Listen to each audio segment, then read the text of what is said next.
నిర్ధారించుకున్నాం. ఆమెకు చదువు రాదు, నిరక్షరాస్యురాలు.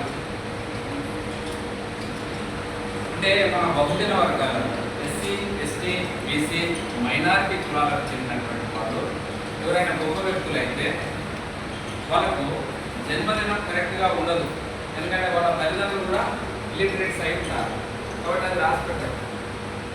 అందుకే ఏం చెప్తారు, మన వాళ్ళు ఎవరైనా ఊళ్ళో ఉన్నటువంటి ఎక్కువ కులస్తులు అంటే బ్రాహ్మిన్స్ కానీ, రెడ్డిస్ కానీ, వైశ్యాస్ కానీ ఉంటే అరే ఈ కానీ గుడ్డని నువ్వు పుణ్యం పుట్టినాం, లేదంటే అమావాస్య రోజు పుట్టినాం, దసరా రోజు పుట్టినాం అని చెప్పి మనం చెప్తా ఉంటాం.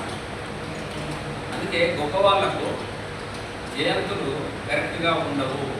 కానీ మన తెలంగాణ రాష్ట్రము ఆవిర్భవించిన తర్వాత చాకలి ఐలమ్మ యొక్క కీర్తిని గుర్తించినటువంటి ప్రభుత్వము తర్వాత చాకలి ఐలమ్మ జయంతులను ఖచ్చితంగా అధికారికంగా జరపాలని చెప్పి నిర్ధారించింది.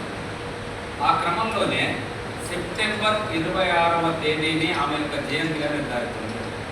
యాక్చువల్గా ఆమె జయంతి ఆ రోజు కాదు, కానీ గవర్నమెంట్ నిర్ణయించిన కాబట్టి మనం పాటించాలి.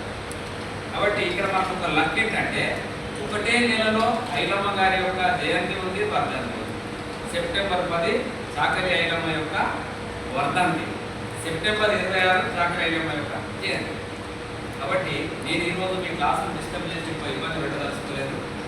26వ తారీఖు రోజు ఇన్ డీటెయిల్గా పూర్తిగా మనం నిన్న మాట్లాడుకున్నాము. ఆ పద్ధతిలో మళ్ళీ ఒకసారి సెమినార్ మనం మాట్లాడుకుందాము. కాబట్టి అవకాశం